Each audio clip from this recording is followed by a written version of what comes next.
Truly Dr. Jason Batson, the Senior Medical Director at Batson and Associates, where we support your health naturally. So last week we had a very interesting discussion. The program, of course, is interactive. So, that's the mood that we want persons to understand that, you can ask your questions if you may have any issue that you may have been dealing with, some advice health-wise, feel free to ask a question.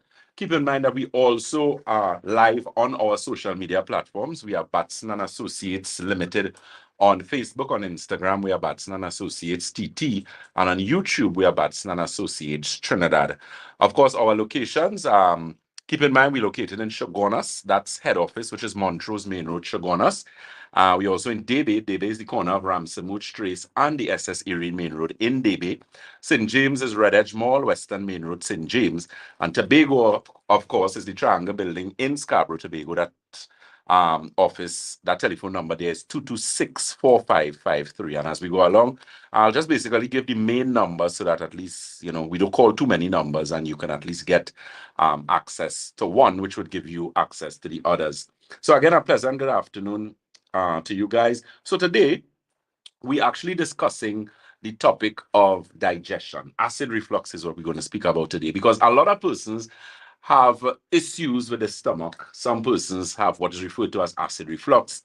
And the symptomology for that is usually a lot of burning in the stomach, burning in the throat. In some cases, you feel as if it is your food wants to regurgitate, come back up. You have problems lying down and sleep properly. Sometimes you have to lie down on maybe 2, 3, 4 pillows to sit up because you can't really lie down and sleep because of this persistent burning, irritating issue that you have.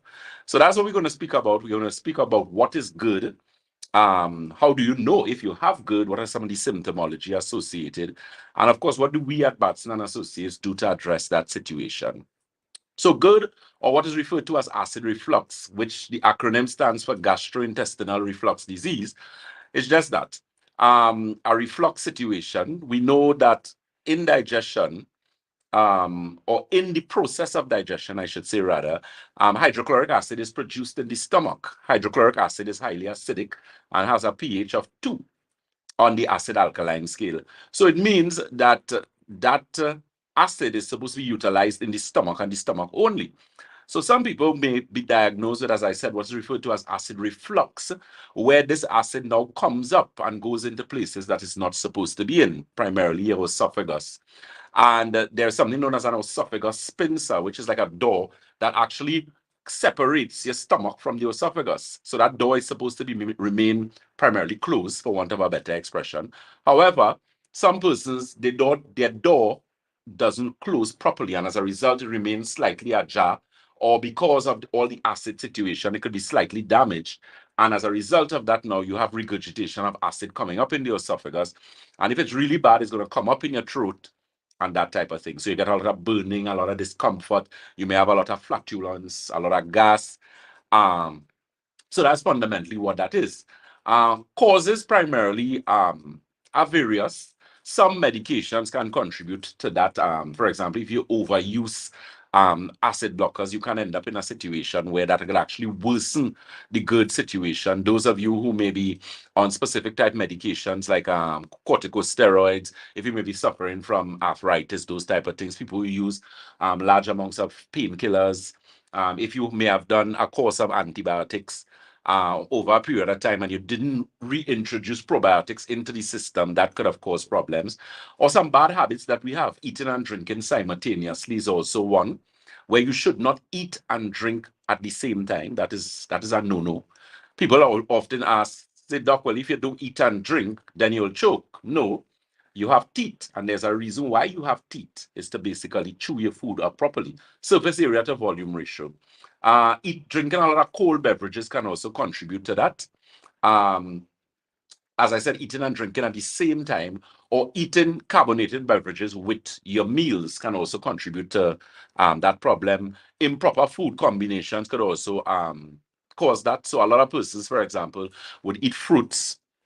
They would eat vegetables. Some people eat fruits. When you eat fruits, you're not supposed to mix fruits with the complex carbohydrates. So in other words, you don't sit down and have like a meal with rice, stew chicken, peas, And you're not supposed to eat that within close proximity to fruits, because that is going to cause some problems, because fruits of course digest very quickly, and they can cause some problems when you have them with protein, because it could actually cause fermentation in the stomach. So poor food combinations can also contribute to that situation. Now the question of course is, what do we at Batson Associates do, or how do we deal with that? Because how do you correct that situation? Is it a matter of just taking an acid blocker and say, well, okay, I have an excess acid problem? Because in certain instances as well, a lot of persons who suffer from acid reflux do not have excess acid. Some of them do not have sufficient amounts of acid. So primarily is really imbalance in that whole gastrointestinal digestion system that needs to be addressed. And that is where we would do, like in that, your live nutritional blood cell analysis, because what that will give us is an idea of something known as biological terrain, where we actually able to determine one, the amount of acid, and where exactly in the system the problem really originated. Is it too much acid? Is it too little acid? Is it a hiatus hernia, for example? A hiatus hernia is a structural problem where you have a hiatus hernia, which is now causing that same esophagus sphincter to not close completely, but remain slightly open. And that could cause, again, the regurgitation of acid up in the stomach. So there are a number of reasons why you could have that problem. And once we determine exactly why you have the problem, it's a matter of now dealing with the root cause of the issue. So if that's something that bothering you, you could feel free to give us a call or visit. Keep in mind that number for head office is 222-8261. That's 222-8261. And the WhatsApp is 314-9975. Again, that WhatsApp is 314-9975. Mr. Baser, you have any questions? Yeah, of course. And of course, inside here we have 627-3223-625-2257 and 306-1065. Very interesting what you said there with the food and the fruits, mixing the food and the fruit. Sometimes you Yeah. so you tell food, sometimes you feel, or you may go to, let's say you go to an all-inclusive, Right. something, and Mm-hmm. especially around this time, and you're thinking your fruits and your food, and you feel you're doing something. You feel you're doing something good, yeah. This time, you know, you're wreaking havoc in your system there. Yeah. And there's sometimes acid reflux, and sometimes you suffer from acid reflux, and it could sometimes feel like almost like a heart attack. Heart attack. Mm-hmm. Yeah, very good point. Let me just say something quickly. A lot of the times, that in fact, in the field of medicine, that's the most misdiagnosed complication that people have, in the sense that, I mean, the hospital and medical professionals will do what they're supposed to do, because once the way acid reflux feels, you literally feel you get a lot of pain in the left side. And we know 2/3 of the heart lies to the left. Most of the time, strokes and those type of things usually left side aligned. So a lot of persons, you get this cramping pain. You feel as if it is, you literally, I mean, a lot of people don't know what a heart attack feels like, but at the end of the day, again, pain close to your heart. So you think it is a heart attack you get. So when you go into the hospitals, they will do the normal routine tests where they do a blood test and look for cardiac enzymes. And most of the times, those cardiac enzymes they're not there. So it means you did not have a heart attack. And as you rightfully said, what the practitioner realized is that you have acid reflux. So that's just to give the listening public the idea of how devastating and how uncomfortable it is to have a bout of acid reflux. It is a very uncomfortable situation. And interestingly, what a lot of persons do not understand, when you have acid reflux problem, when you have flatulence problems, a lot of gas, a lot of bloating, a lot of belching, even constipation, what those things do, if they're left unchecked, you're going to end up in a situation where it could actually graduate, for want of a better expression, to inflammatory bowel conditions. So things like Crohn's disease, irritable bowel syndrome, diverticulitis. So in instances like that, because a lot of persons assume that they may have regular bowel movement. So you might go to the washroom once for the day, maybe twice for the day. And they would say, well, okay, I am healthy, I am not constipated. However, there are different or varying degrees of constipation, because you're supposed to, a perfect example is, you may be eating a certain amount of meals, and your meals might be relatively large meals. So you know yourself. Some people are very small eaters, they might eat. Some people like to pick, so they might have snacks like maybe 6 times a day. Some people would sit down and eat very heavy meals, so they might have 3 or 4. The point is, when you go to the washroom, is your bowel movement commensurate with what you ate? So in other words, does it match up?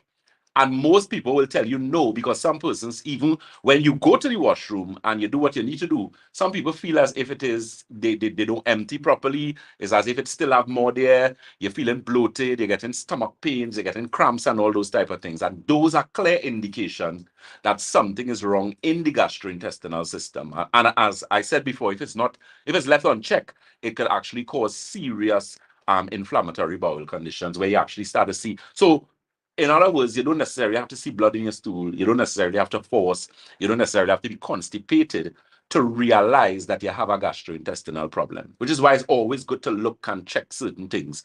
As the old people say, an ounce of prevention is better than a pound of cure.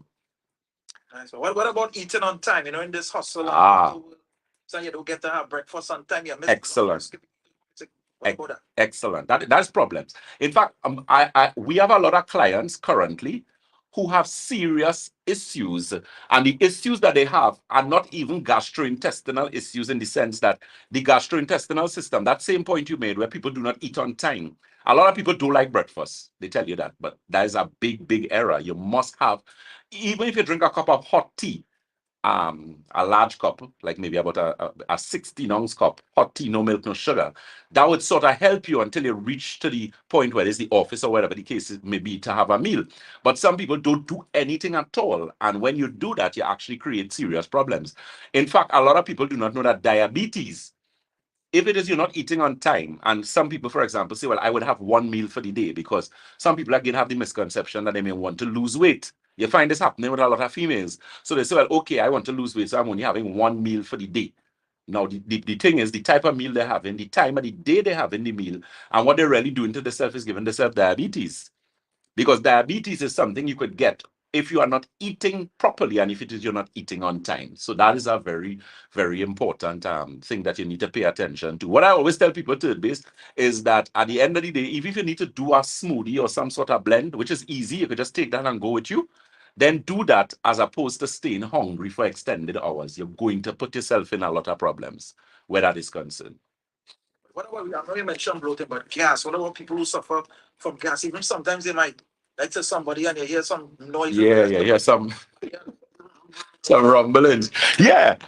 And some people, the thing is, what a lot of people don't understand. I remember dealing with a client who came, and she had severe problems with stomach cramps and pains, and she said she would literally feel as if somebody is stabbing her in different parts of her abdomen. And I told her, I said, but you have a lot of gas. So she says, well, no, I eat on time and whatever the case may be. But as I said, a lot of things like what we spoke about with poor food combinations, where you're mixing fruits with your protein and that type of thing, could contribute to that. And the problem with gas is that gas moves. So it's going to go in different parts of your body. It can go in, like you hear people say, yeah, they have gas in the head. And somebody might think that that is not true, but gas could go any part of your body. And the problem with gas is that it expands, and you can end up in a situation where it can cause serious problems. In fact, if gas reaches in certain aspects of your cardiovascular circulatory system, you're in a real problem. You could actually get a stroke, you could get a heart attack as a result of that.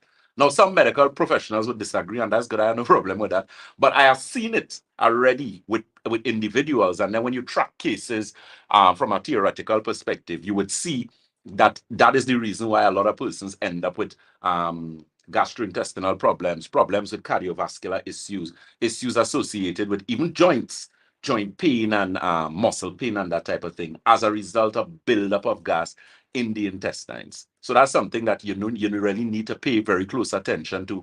One of the things we do at Batson and Associates, and there's a product line that we carry which has something called Digestive Restore and Digestive Balance.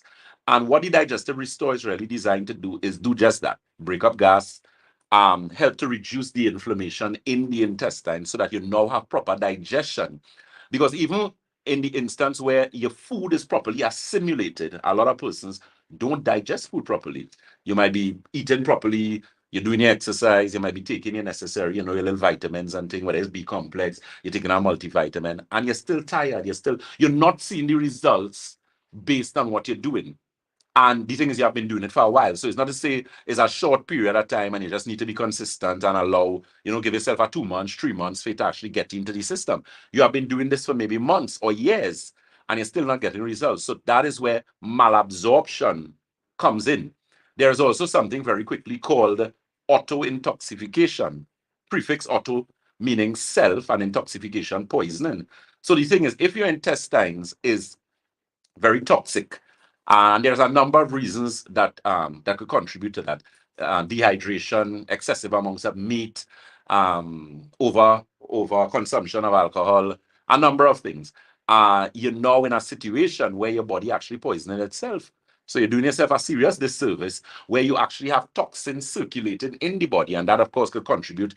People who have headaches, anyone who has a problem with headaches, especially headaches and migraines. I have a friend who's been having severe headaches and migraines lately, and she does not sometimes. Yeah, exactly. And the thing is, headaches usually are an indicator of serious inconsistencies and serious imbalance in the body. When you start getting headaches frequently and for long periods of time, you are in emergency. They already sent about 50 ambulance for you. You just say no, because it is an underlying issue. Cardiovascular, for example, based on what we're discussing here, buildup of gas, buildup of toxins in the body. And because of this constant recycling or constant cycle of toxins in the body, it means that, it now creates an environment that is very inflammatory, very acid. And as a result of that, you now experience different types of symptomology. So feel free to give us a call or visit, get that blood analysis, that magnetic resonance analysis scan. The thing with blood analysis that I always tell persons is that blood is the greatest witness. It tells past, present, and future. It's going to tell you eating habits. It's going to tell if you eat on time, if you drink water, if you snack a lot, if you drink a lot of soft drink, if you drink a lot of alcohol. You're going to see it. You're going to see it. The body, that is what is going to be affected. And as a result of that, the blood is going to look and behave in a particular way. Call coming in there, sir. Hello, good afternoon. Welcome. Good afternoon, my brother. Okay, doctor. That's cool, man. You know, you were saying that, right? Mm-hmm. Chewing your food is important also, right? Very much so. When people reach a certain age and they have to change, something like that. Right. Kind of thing, right? And sometimes they have one city dentist, and because I know somebody they are not teaching about. Right. To their food, right? Is that something that contributes to constipation and other problems in the stomach because you're not chewing your food properly? I'm listening over here. Thank you. Thank you very much for your question. So most certainly, definitely. I was actually going to touch on that because I tell persons it's always good to take very good care of your teeth. I think our culture is not a dentist-driven culture. Because a lot of persons do not understand the importance of proper oral health. The longer you could keep all your teeth in your mouth, the better off you'll be. When you don't have them, obviously, as you rightfully said, you're not able to chew the food properly, and that could cause a problem. What persons in that situation would have to do now is do foods that would be easier. So you'd have to puree stuff, you'd have to do more soups, because the thing is nutrition, the thing is soups and even smoothies and shakes and those things kind of a little better in the sense that I know a lot of people complain and say, well, that wouldn't fill me. But I mean, if you use a large enough one, you should get full. The advantage with that is surface area to volume ratio. So because of the particle size are much smaller, the body is going to assimilate and digest those things faster. So it's also actually very good for seniors, to less stress on the digestive system, and they're able to utilize more energy and that type of thing. So I guess the lesson in all of that is try your best and take care of your teeth. And if God forbid you have lost them and you wear plate, well, then you just need to do more puree, more smoothies, and that type of thing. There's always a solution to the problem, and it's just a matter, working around it. All right. We have a question here on the WhatsApp there. Hope it's really good. So I'm doing a fasting from 8 to 2, but I'm drinking water. And I also suffer from acid reflux. So is that recommended? And the fasting is working for me. I mean, I'm not the belly fat. He's doing a fasting from 8 to 2, drinking water, but he does suffer from acid reflux. So he's asking for okay. Yeah, well, you do an excellent job. That's very good. The thing is, when you do fasting, or what is referred to as intermittent fasting, because you have different types of fasting. I'm a big advocate of intermittent fasting. I prefer 12-hour, which I would do like maybe once a week or once every 2 weeks for myself.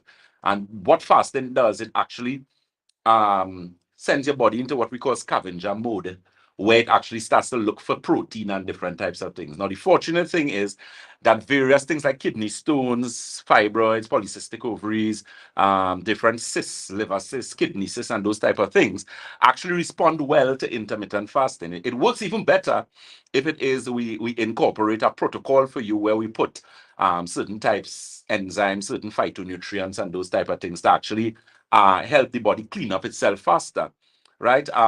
So I would say, because if you say you're going from 8 to 2, that's really a 6-hour fast. Well, I'm thinking you're going from 8 a.m. to 2 p.m., I'm assuming, as opposed to 2 a.m. You could always correct me if I'm wrong.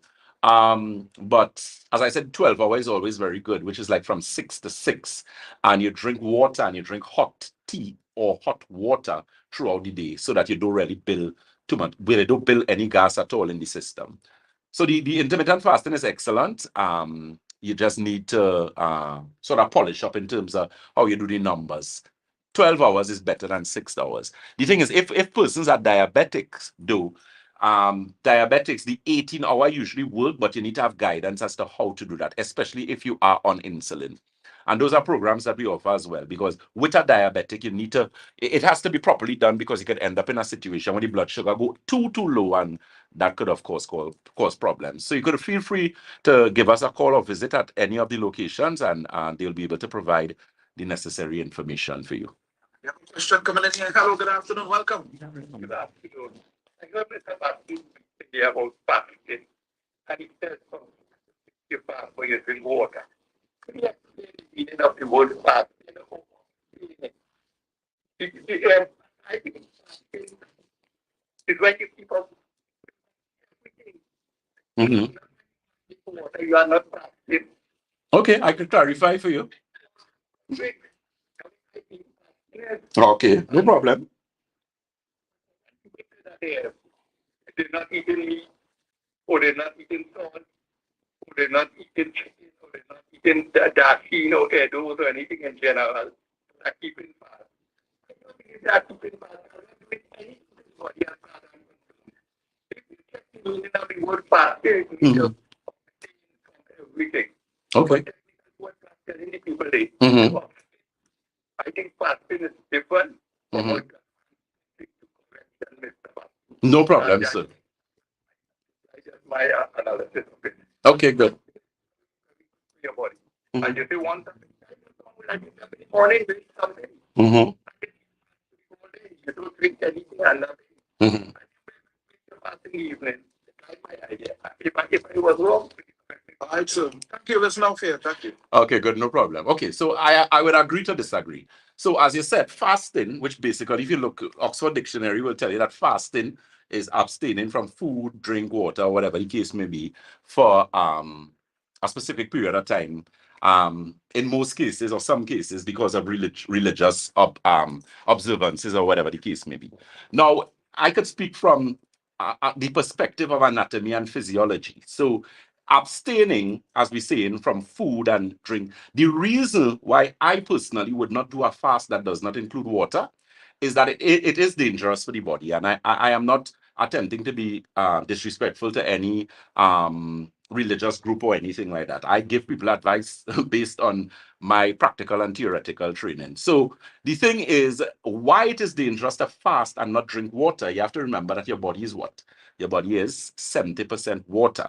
Now, as I said, if your fast is based on a religious observation, that is your, I respect that, and that is your own choice, right? But from the perspective of anatomy and physiology, it is dangerous to fast without water. So the thing is, you abstaining from food already, good, no problem. But when you leave water out is when the system becomes very critical. Because what you're doing is, remember, even though you're abstaining from food, which we know is good, because remember, the most amount of energy is utilized in the body during digestion. Which is why if you eat a lot of meats, especially if you eat a lot of meat or you use a lot of protein takes the longest to digest.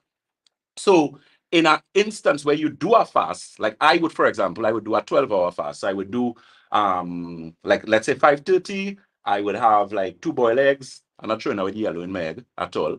Quinoa, and I do some vegetables. Throughout the day, it would be hot tea on the hour, every hour, and I will use water again to make up a certain amount of water, like 3 liters of water or something like that. And then I would break fast 6 in the evening, and I would break fast with protein alone. So that is basically because of what I want to accomplish, which is basically cutting more muscle component in the body as opposed to less fat and that type of thing. But all in all, the point is, I agree with the aspect of fasting. However, when you remove water and hot water, especially from it, you now can open yourself up to gastrointestinal problems, cardiovascular problems, and other issues in the body. So it's good, but as I said, at least have your water and your tea in there. If based on your religious persuasion, that is not something you can do, well, then no problem. I would not argue with you where that is concerned. Hello. Yes, sir.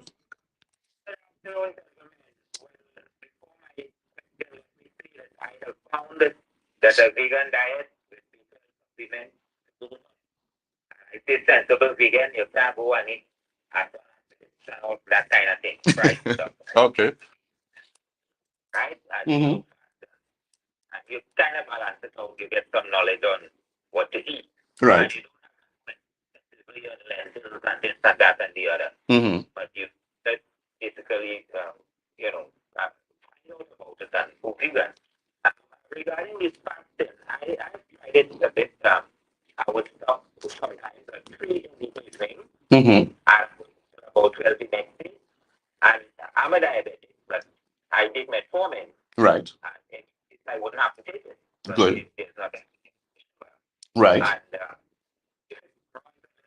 I never let my sugar run low. Right. They run like high in between. I let that pass. I'm just saying that it's not as complicated as all these details that we get from books and this one and that one and the other.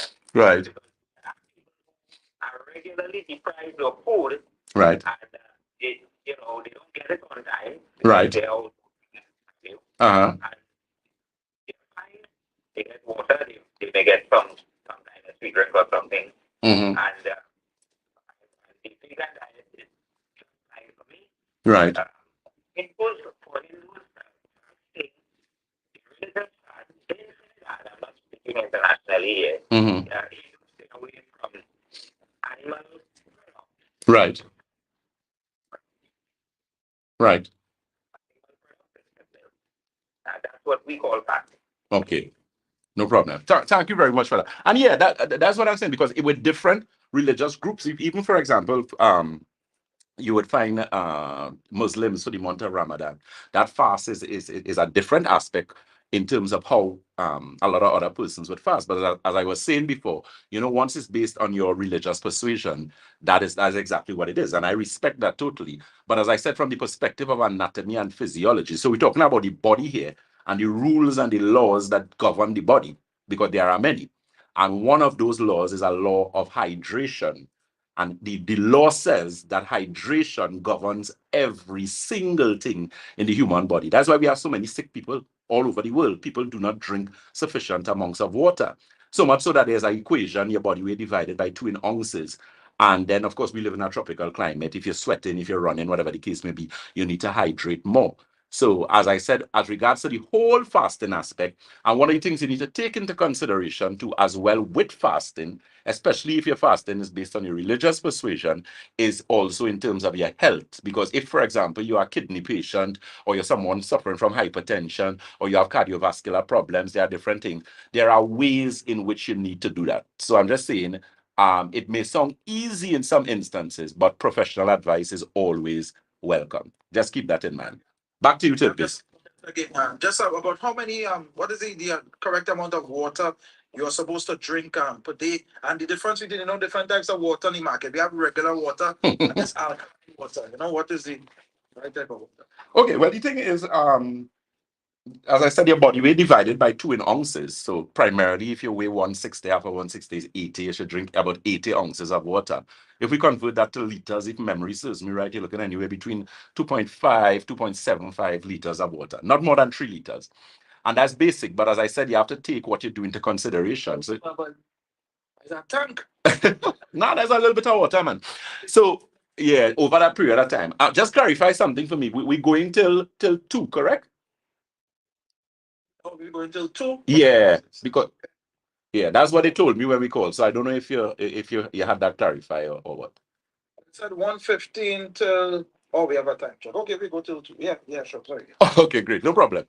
Still 1:45. Yeah, that is a time check. Yeah. But I think they just have to make up some makeup time for us. All right. Yeah. So that's in terms of the amount. As regards the type of water, I mean, I try not to get into the politics for obvious reasons, but I am a big advocate of alkaline water. There's a brand that we carry called Alkagen, and I've been using it for the past 10 years. It does have benefits associated with it because if you look again at acid alkaline scale, you're looking at 7, which is normally our tap water. So, I tell people once you boil the tap water and you filter it, you shouldn't really have an issue. But I mean, based on economics, like with everything, there's an economic consequence for everything. So if you have the ability to afford your alkaline water, whatever, special type of water, then of course, no problem. That doesn't take away from the benefits associated with it because alkaline water is actually used as a medical device in Japan. They use it in hospitals, especially when they're dealing with kidney patients, people with arthritis and that type of thing. So there are some benefits associated with that. But again, as I say, based on your situation, you would know what your economics would allow you to do or not. But of course, you have health benefits in general in drinking water. The main problem, that I have seen in the past 14 years of practice, both locally and internationally, is that people do not understand how important water is. And contrary to popular belief, other liquids do not and cannot replace water. It cannot. There's a system in your body called a lymphatic system. You have 7 channels of elimination: kidney, colon, bloodstream, liver, lymphatic system, skin, and your lungs. Your lymphatic system does not have a pump. Your cardiovascular system has a pump, which is your heart. However, your lymphatic system works with gravity and it works with water. It does not identify any other fluid that comes into your body. It will not identify tea. You'll get away with because of the tannins. It does not recognize coffee, soft drinks, alcohol, all those type of things. So you have to be very careful. And your lymphatic system is the system that actually cleans your cardiovascular system. So if you are dehydrated, you will end up eventually with a cardiovascular problem, apart from other problems. So that is something to pay close attention to. All right, folks, once again, the numbers to call 627-3223, 625-2257, and of course 103-1065. Time is now 1:48. Of course, we're in with Batson and Associates, Holistic Health, talking to the topic to the acid reflux, and of course all your other questions concerning diabetes and any other ailments you may have. So call us up and you could send in your questions as well too. And we do have a call coming in right now. Hello, good afternoon. Yeah. Yes, sir. 5 years now. Sorry? I too big for that Luta, like, right? Right. So the last, like, 6 now, observing the last couple months down, I think I'm on the wrong spot now. The inside, you have 91 then. Right. It's still there. Mm-hmm. We there, like, we are all the dark, not sorry, but Okay, good. No problem. All right. So let me just stick this in here. So there's a product we carry at Batson and Associates called Santulan, Santulan.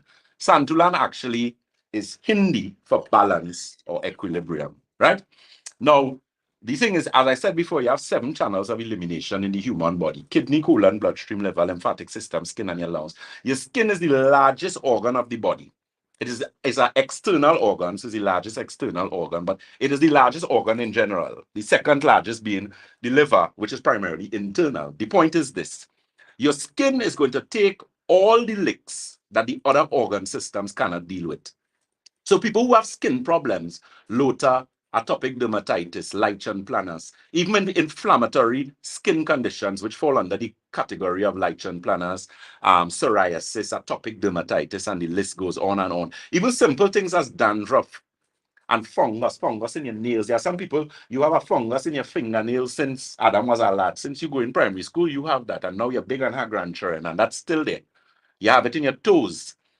As I said, dandruff, dry scalp. That has nothing to do with your skin, you know. It has nothing to do with your scalp. It has nothing to do with your nails. That is an internal indication or an external indication rather, that your internal is not clean. I'm a huge advocate of cleansing and detoxifying, years now.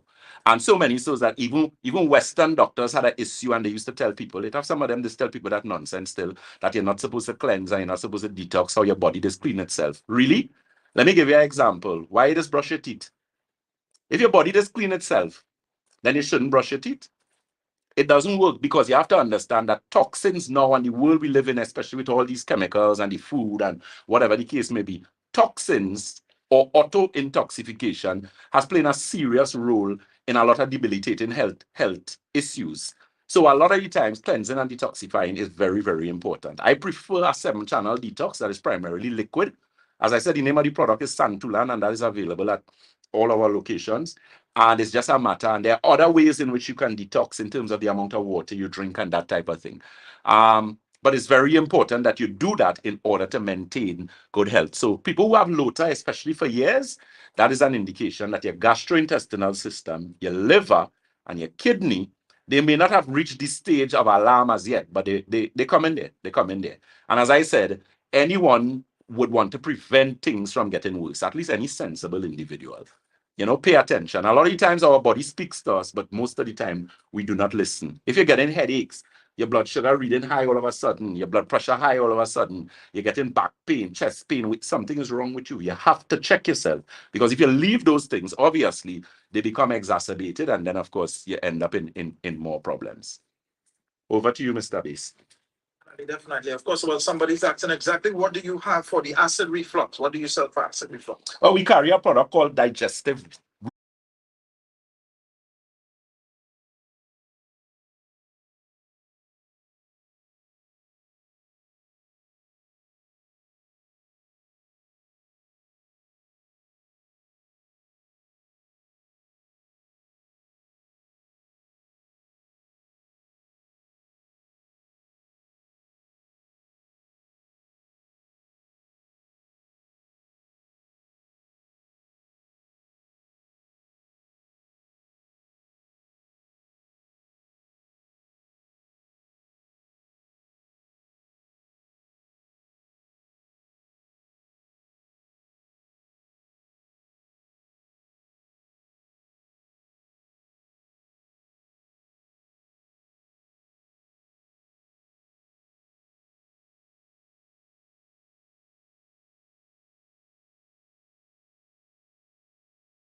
It don't make no sense eating pepper unless it burning you. I beg to differ.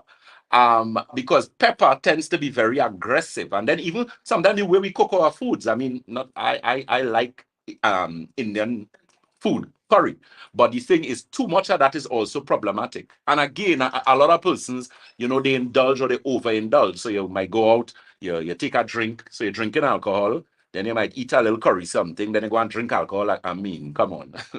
So because of those habits now, you have to be careful with the types of food. So dairy is going to be problematic. You need to be careful with things like your curry. You're going to have to eat some boiled food for a little while, which is usually healthier for you. Less grease and sugars and those type of things. And once you do that long enough, then you're going to get better. We make the recommendation. You use like the Santulan. There's a product we have called Gastro Tea. Very good. That actually helps with acid reflux and bloating and gastrointestinal imbalance. Really good. And, once you come back to normal. You just indulge a little once in a while. You understand? We have a call coming in there. Hello, good afternoon. Welcome. Yeah,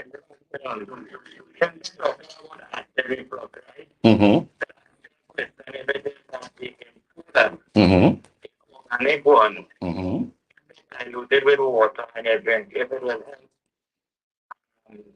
At the developer, if that is dangerous, drink. Okay, good question. Ooh, you asked me a political question there, boy.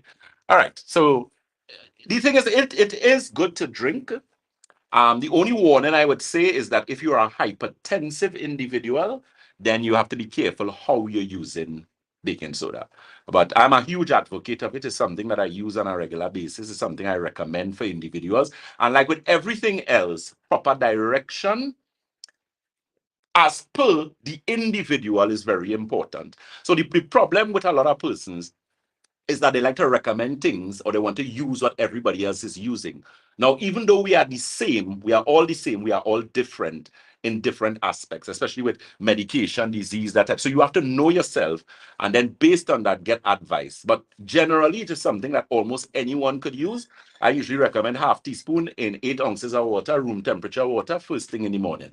As I said, if you are hypertensive, and if you have a kidney situation as well, you're going to have to need advice because I'm going to have more information in front of me, blood tests, whatever the case may be, to guide you accordingly. But in general, it is a good thing to use. Call coming in here. Good afternoon. Hello. Yes, good afternoon to doctor. Yes, sir. How are you doing? Yes, very, very good. I'm going to program this, but before one of the yes, I have, and gentlemen, I once in a while I must have a couple of them, but I'm very peculiar. Right. I must have my dog. And I can respect that. I could respect that. Yes, I manage it too. Good. I won't really input on with respect to intently because I remember when I get home from work every 9. Mm-hmm. And help but to eat. What do you suggest after? Good. Good. You see sometimes I'm falling asleep after. Right. Good. Excellent question. So let me see how fast I could take this. Yeah, and that is something I tell persons. So listen to me. People normally tell you late at night is bad to eat because you're digestive and it's night and your body. And that is true to an extent based on what you eat. So those persons who maybe have work, you have a late day, whatever the case may be, what I suggest you do, and I always tell persons this, you drink a hot cup of tea when you reach home. No milk, no sugar. Very hot, a large cup. You're looking at, well, hot as you could tolerate it. You're looking at maybe about an 8 ounce to, like I say, about 16 ounces. Once you do that, you rest yourself for about a half hour and try and ensure that your meal is more protein-based and complex carbohydrates. So quickly, you're looking at maybe a piece of grilled fish, a little bit of sweet provision, so a little piece of sweet potato. You could do maybe some quinoa or brown rice. But that is it. You don't want so you don't want things like pasta and macaroni and rice. No, you can't eat that hour the night. And once you eat that and you give yourself like maybe about a 15 minutes, you're going to be good. If you have digestive balance, well, even better because that's something when you use, it actually encourages and promotes digestion much quicker. So with that being said, let me just quickly give you our telephone number. That number for Shogunas again is 222-8261. You can feel free to give us a call. Our WhatsApp is 314-9975. Remember our social media, we are Batson Associates Limited on Facebook. On Instagram, we are Batson Associates TT, and YouTube, we are Batson Associates Trinidad.